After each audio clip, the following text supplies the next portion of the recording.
नमस्ते। जम्मू और कश्मीर ये सिर्फ एक नाम या जमीन का टुकड़ा नहीं है। ये एक एहसास है, एक जज्बात है, हमारे देश का मुकुट है। बिल्कुल सही कहा। जब हम कश्मीर के बारे में सोचते हैं तो अक्सर दिमाग में डल झील की खूबसूरती, बर्फ से ढकी चोटियां, ये सब आता है। लेकिन इस खूबसूरती के पीछे एक लंबा और बहुत ही जटिल इतिहास है, जिसमें हर मोड़ पर कहानियां हैं, सियासी साजिशों की, जंगी जीत की और बेपनाह बलिदान की। और उन्हीं कहानियों में इतिहास की गहराई है, संघर्ष की आग है और भारतीय सेना के शौर्य की वो अमर दास्तां है जिसने इस देश के मुकुट की, इसकी इज्जत की हमेशा रक्षा की है। ये एक ऐसी कहानी है जो सिर्फ एक चैप्टर नहीं बल्कि हर भारतीय के दिल से जुड़ी है और इसे समझना बहुत जरूरी है। तो आज हम इसी जज्बात और इतिहास की गहराइयों में उतरेंगे। हम फैक्ट्स और कहानियों के जरिए उस सच्चाई को समझेंगे जो अक्सर शोर में दब जाती है। लेकिन सबसे बड़ा और बुनियादी सवाल जिसके इर्द गिर्द सारी बहस घूमती है वो ये है कि आखिर जम्मू कश्मीर भारत का अभिन्न अंग कैसे बना। इसकी जड़ों में क्या है, वो कौन सा डॉक्यूमेंट है, कौन सी घटना है जो इसे तय करती है। ये एक बहुत बड़ा सवाल है, क्योंकि आज भी इस पर बहुत चर्चा होती है। लोग अलग अलग दावे करते हैं, अलग अलग नैरेटिव्स पेश करते हैं। तो इसकी असली कानूनी और ऐतिहासिक सच्चाई क्या है? आखिर सच है क्या? आज हम इसी सवाल की तह तक जाएंगे।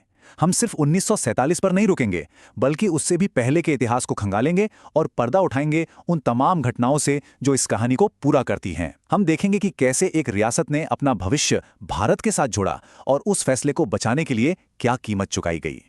तो चलिए देखते हैं कि आज हम इस सफर में कहां कहां जाने वाले हैं। ये हमारा रोड मैप है। एक पूरा रोड मैप है हमारे पास, ताकि हम इस कम्प्लेक्स टॉपिक को आसानी से स्टेप बाय स्टेप समझ सकें। बिल्कुल। हम शुरुआत करेंगे कश्मीर के प्राचीन इतिहास से। ये समझेंगे कि 1947 से पहले यहाँ की जमीन, यहाँ के लोग और यहाँ का कल्चर कैसा था। फिर हम सीधा 1947 के उस नाजुक दौर में चलेंगे जब सबसे बड़े फैसले लिए जा रहे थे। और इसमें हीरोज की कहानी भी शामिल होगी, जैसे ब्रिगेडियर उस्मानी। इस तरह के रियल लाइफ हीरोज के बारे में जानना बहुत जरूरी है। जरूर। हम ब्रिगेडियर उस्मानी जैसे असली हीरो की कहानी सुनेंगे, जिनकी देशभक्ति एक मिसाल है। उसके बाद हम यूएन और आर्टिकल 370 के कूटनीतिक पेच को सुलझाएंगे। फिर हम सियाचिन की बर्फीली चोटियों पर भारतीय सेना के अद्भुत साहस को सलाम करेंगे और आखिर में इस पूरे इतिहास से 3 जरूरी सबक सीखेंगे। ये तो काफी डिटेल्ड और कॉम्प्रिहेंसिव सफर लग रहा है। I think we are ready. Let's begin. किसी भी कहानी को समझने के लिए, खासकर कश्मीर जैसी जटिल कहानी को, उसकी शुरुआत को जानना बहुत जरूरी है। और कश्मीर की कहानी 1947 से बहुत बहुत पहले शुरू होती है। ये बहुत इंपॉर्टेंट पॉइंट है। अक्सर लोग कश्मीर की बात 1947 से ही शुरू करते हैं, पार्टीशन के कॉन्टेक्स्ट में। ऐसा लगता है जैसे उससे पहले वहां कुछ था ही नहीं। लेकिन आप कह रहे हैं कि इसकी जड़ें उससे भी गहरी हैं। हाँ बिल्कुल। इसकी जड़ें प्राचीन और मध्यकालीन इतिहास में दूर तक फैली हुई हैं। अगर हम इस फाउंडेशन को नहीं समझेंगे तो 1947 में जो हुआ उसके पीछे के कारण हमेशा अधूरे रह जाएंगे। तो चलिए समय में थोड़ा पीछे चलते हैं। इसकी उत्पत्ति की बात करें तो इतिहास में इसका जिक्र बहुत पुराना है। मौर्यन सम्राट अशोक ने श्रीनगर शहर की स्थापना की थी और इस पूरे क्षेत्र का नाम कश्मीर महान ऋषि कश्यप के नाम पर पड़ा। ऋषि कश्यप, ये नाम तो हमने पुराणों में सुना है। सप्तऋषियों में से एक है ना? उनका कश्मीर से क्या कनेक्शन है, ये थोड़ा डिटेल में बताइए। बिल्कुल वही ऋषि कश्यप।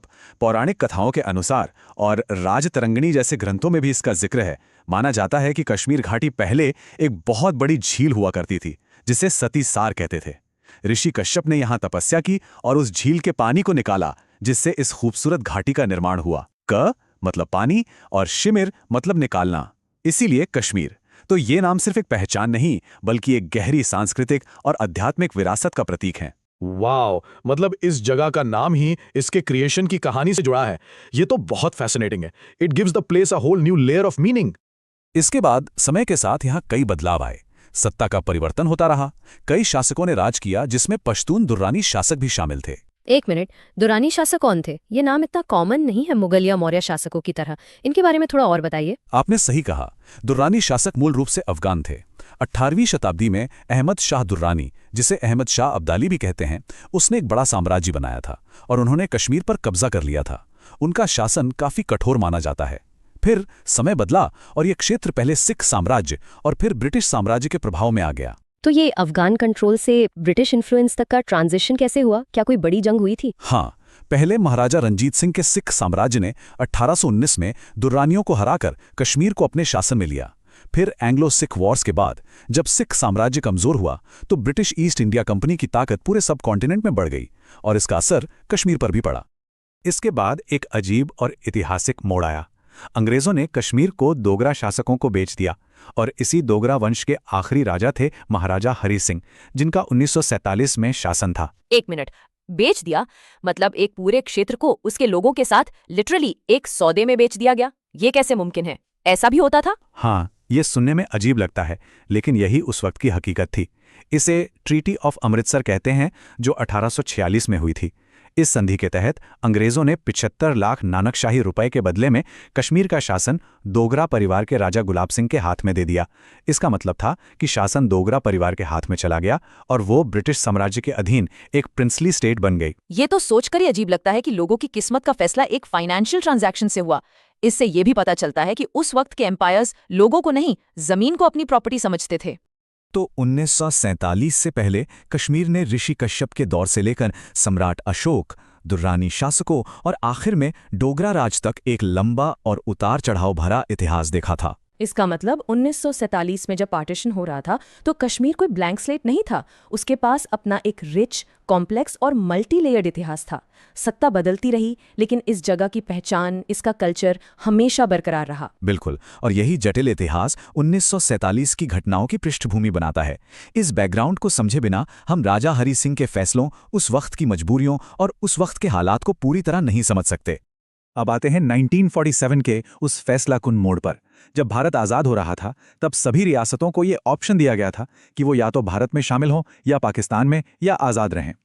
और कश्मीर के राजा हरि सिंह एक बड़ी दुविधा में फंसे हुए थे। दुविधा क्योंकि उनके सामने दो एक्सट्रीम्स थे, जैसा कि हम इस स्लाइड में देख रहे हैं। एक तरफ था उनका सपना, एक भ्रम, और दूसरी तरफ थी कड़वी जमीनी हकीकत। हाँ, और ये सपना और हकीकत की टक्कर ही कश्मीर के भविष्य को तय करने वाली थी।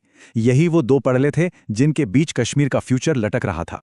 अपने सलाहकार और उस वक्त कश्मीर के सबसे लोकप्रिय नेता शेख अब्दुल्ला के प्रभाव में हरि सिंह ने भारत या पाकिस्तान में विलय के बजाय एक स्वतंत्र देश बनाने का सपना देखा। स्विट्जरलैंड जैसा एक आजाद न्यूट्रल देश है ना, माउंटेन्स का स्विट्जरलैंड बनाने का सपना। लेकिन ये सपना उस वक्त के जियोपॉलिटिकल हालात में कितना आसान था।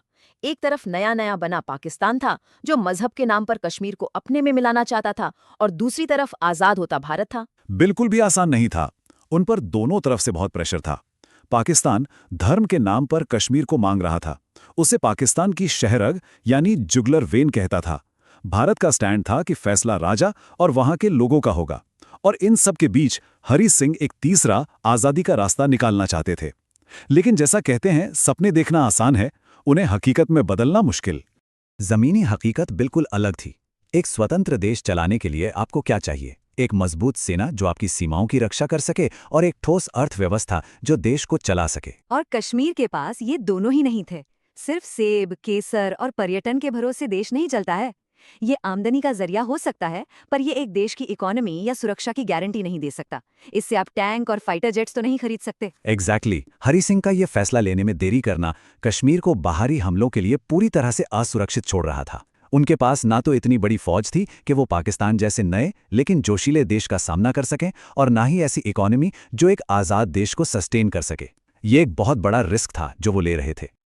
और हरि सिंह का ये भ्रम, ये आज़ादी का सपना बहुत जल्द ही टूटने वाला था। जिन्ना जो कश्मीर को जबरदस्ती पाकिस्तान में शामिल करना चाहते थे, उन्होंने इंतजार करने के बजाय एक चाल चली। उन्होंने सीधे अपनी सेना नहीं भेजे ना, अगर भेजते तो वो एक सीधा सीधा हमला माना जाता। उन्होंने एक अलग तरीका अपनाया। हाँ, उन्होंने अपनी सेना भेजने के बजाय हथियारबंद आतंकवादियों को कबायलियों के भेस में कश्मीर में घुसपैठ के लिए भेजा। इसके पीछे एक सोची समझी रणनीति थी। वो रणनीति क्या थी? क्यों ये धोखा? इससे उन्हें क्या फायदा मिलने वाला था? इसे कहते हैं प्लॉजिबल डिनायबिलिटी। ऐसा इसलिए किया गया ताकि अगर ये हमला फेल हो जाए या दुनिया में इसकी आलोचना हो, तो पाकिस्तान साफ साफ कह सके कि इस हमले में उनका कोई हाथ नहीं है, ये तो बस कबायलियों का एक आक्रोश है। लेकिन असलियत में इन हमलावरों को पाकिस्तान आर्मी ने ट्रेनिंग, हथियार और लॉजिस्टिकल सपोर्ट दिया था। ये एक प्रॉक्सी वॉर की शुरुआत थी। इस धोखे को और गहरा करने के लिए इन आतंकवादियों ने मिलिट्री हेलमेट की जगह नमाज की टोपी पहनी, ताकि इस हमले को एक धार्मिक लड़ाई की तरह दिखाया जा सके, ताकि दुनिया को ये झूठा संदेश जाए कि ये कश्मीर के मुसलमानों का हिंदू राजा के खिलाफ विद्रोह है। लेकिन उनका असली मकसद धर्म नहीं था, है ना? उनका असली मकसद तो कब्जा करना था। बिल्कुल नहीं, उनका असली मकसद लूटपाट और दहशत फैलाना था। उन्होंने आम कश्मीरी लोगों को लूटा, उन पर अत्याचार किए, उनके घर जलाए, और इसमें उन्होंने हिंदू और मुसलमान में कोई फर्क नहीं किया। कई मुसलमान लड़कियों को भी उठा लिया गया, उनका धर्म से कोई लेना देना नहीं था, उनका मकसद सिर्फ दहशत और कब्जा था। ये कबायली हमलावर तेजी से आगे बढ़ते गए। रास्ते में आने वाले शहरों जैसे बारामूला में उन्होंने भयंकर लूटमार और अत्याचार किए। जब ये हमलावर श्रीनगर के दरवाजे तक पहुंच गए, तब राजा हरि सिंह की आंखें खुलीं। उनका सपना टूट चुका था। तो उनका आज़ाद कश्मीर का सपना अब एक डरावने सपने में बदल चुका था। उनकी अपनी रियासत उनके हाथों से फिसल रही थी। हाँ, उन्हें समझ आ गया कि उनकी छोटी सी सेना इन हजारों हमलावरों को रोक नहीं पाएगी।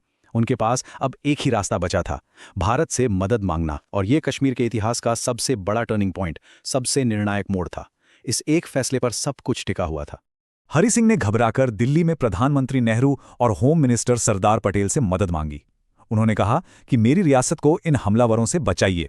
तो भारत ने क्या किया?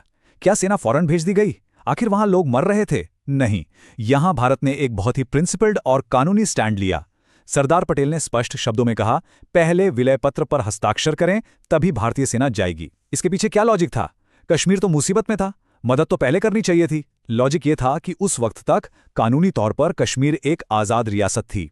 भारत किसी दूसरे आज़ाद देश के मामले में अपनी सेना भेजकर दखल नहीं देना चाहता था। ये इंटरनेशनल लॉ का उल्लंघन होता। अगर भारतीय सेना को वहां कदम रखना था तो पहले कश्मीर का कानूनी तौर पर भारत का हिस्सा बनना जरूरी था। ये एकदम सही कानूनी तरीका था।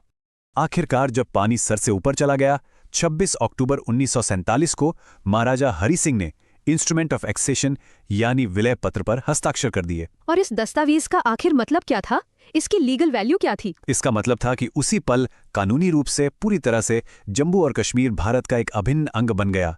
ठीक वैसे ही जैसे 500 से ज्यादा दूसरी रियासतों जैसे बीकानेर, जयपुर, मैसूर ने किया था। ये कोई स्पेशल केस नहीं था, ये एक स्टैंडर्ड लीगल प्रोसीजर था जिसे ब्रिटिश पार्लियामेंट ने बनाया था। तो ये दस्तावेज ही भारत के दावे का सबसे बड़ा और ठोस सबूत है। इसके बाद कोई और सवाल नहीं होना चाहिए। बिल्कुल, इस पर कोई बहस की गुंजाइश ही नहीं है। Legally the matter was settled on that day. जो कुछ भी हुआ इस दस्तावेज के बाद हुआ।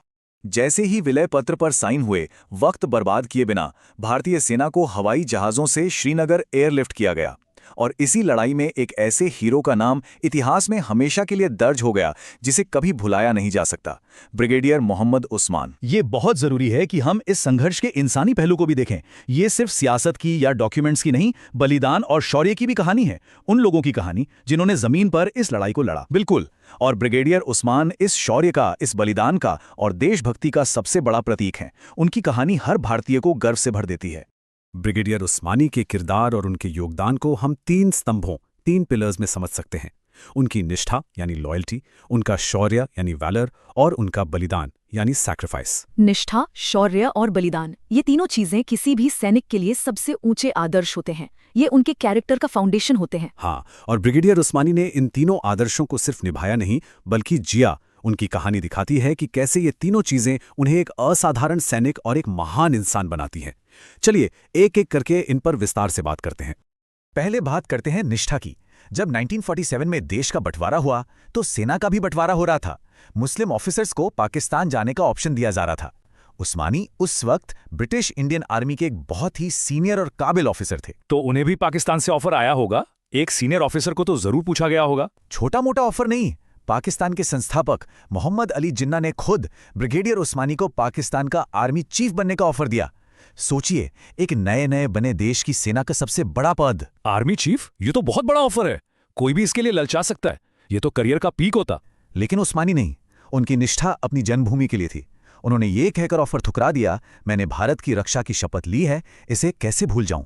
उनके लिए देश का सम्मान और अपनी शपथ किसी भी पद से, किसी भी प्रमोशन से 1000 गुना बढ़कर थी। उन्होंने भारत में रहने का फैसला किया। अब बात उनके शौर्य की। जब वो कश्मीर के मैदान जंग में पहुंचे तो झंगर और नौशेरा जैसे स्ट्रेटेजिकल रूप से इंपॉर्टेंट इलाकों पर दुश्मन का कब्जा हो चुका था। हालात बहुत खराब थे। तो उन्होंने आते ही क्या किया? उनकी स्ट्रैटेजी क्या थी? उन्होंने 50 पारा ब्रिगेड की कमान संभाली और एक जबरदस्त काउंटर अटैक लॉन्च किया।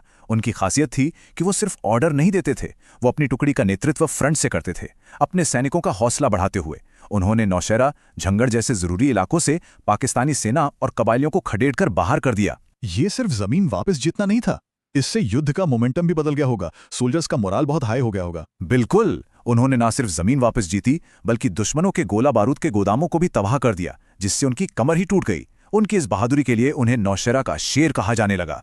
और आखिर में उनका बलिदान। झांगड़ को वापस जीतने के बाद भी दुश्मन उस पर लगातार हमले कर रहा था। ऐसे ही एक हमले के दौरान जब वो अपने सैनिकों का मनोबल बढ़ा रहे थे, बिल्कुल फ्रंट लाइंस पर मौजूद थे, जैसा कि उनकी आदत थी, वो हमेशा फ्रंट से लीड करते थे। हमेशा। तभी दुश्मन के एक टोप का गोला उनके पास आकर गिरा और वो शहीद हो गए। वो भारत के सबसे सीनियर ऑफिसर थे जो इस युद्ध में शहीद हुए। उनके आखिरी शब्द थे, मैं मर रहा हूं लेकिन इस जमीन को दुश्मन के हाथ मत जाने देना। उनका बलिदान व्यर्थ नहीं गया। उनके शब्दों ने उनके सैनिकों को और हिम्मत दी होगी। बिल्कुल नहीं।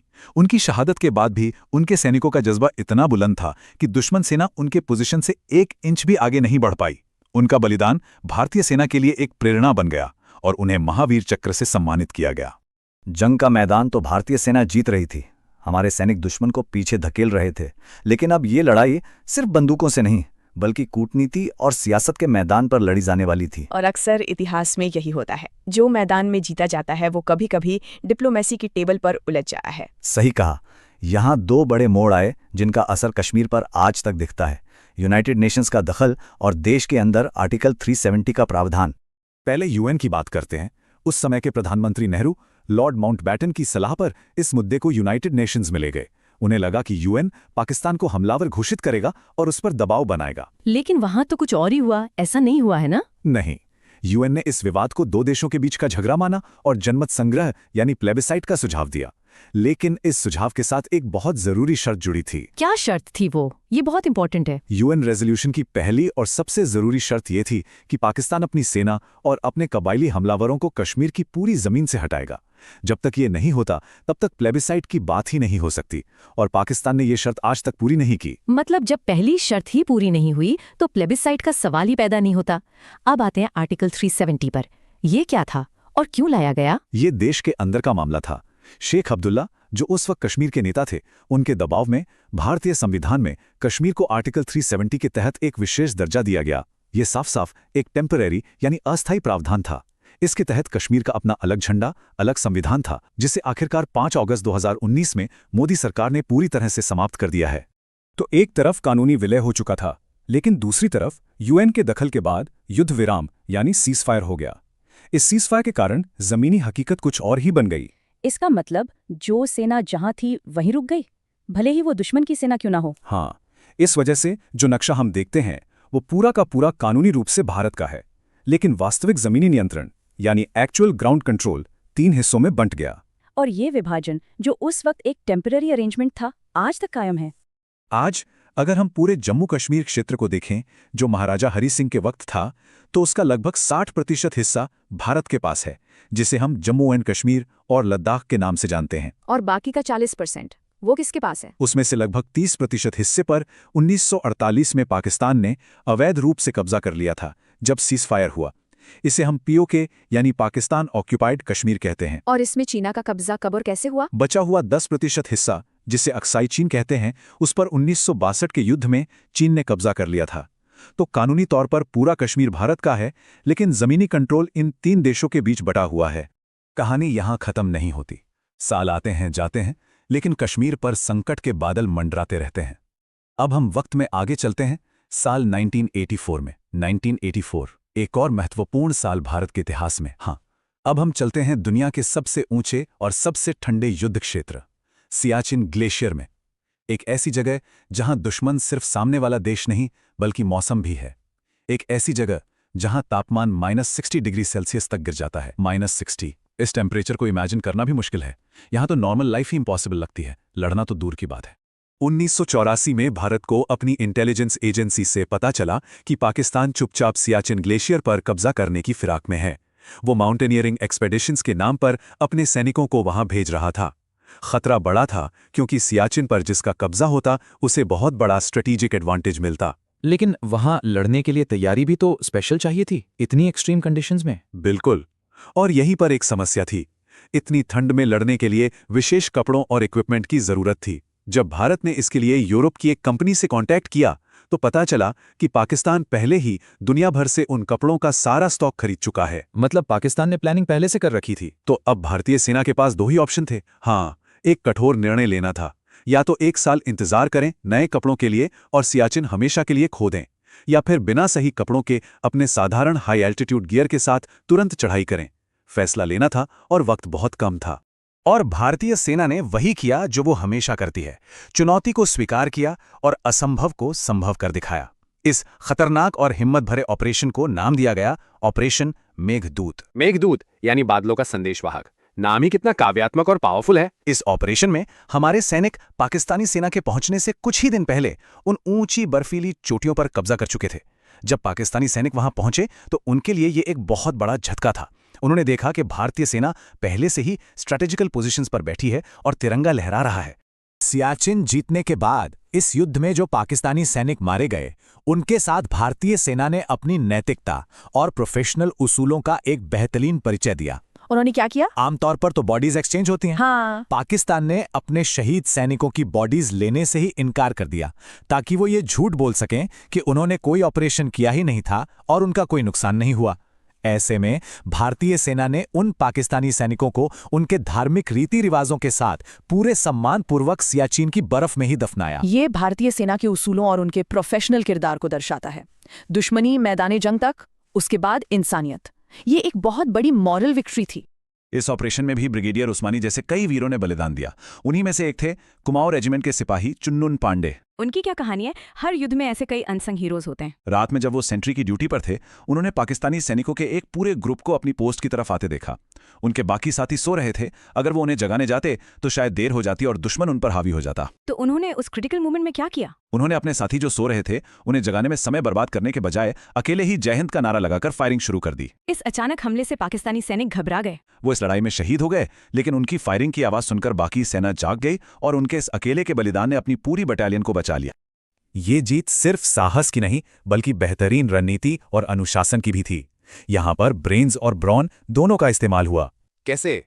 क्या स्पेसिफिक टैक्टिक्स यूज किए गए? पहली बात, सैनिकों ने बर्फ में घुल-मिल जाने के लिए पूरी तरह से सफेद कपड़े पहने थे, जिसे स्नो कैमोफ्लाज कहते हैं।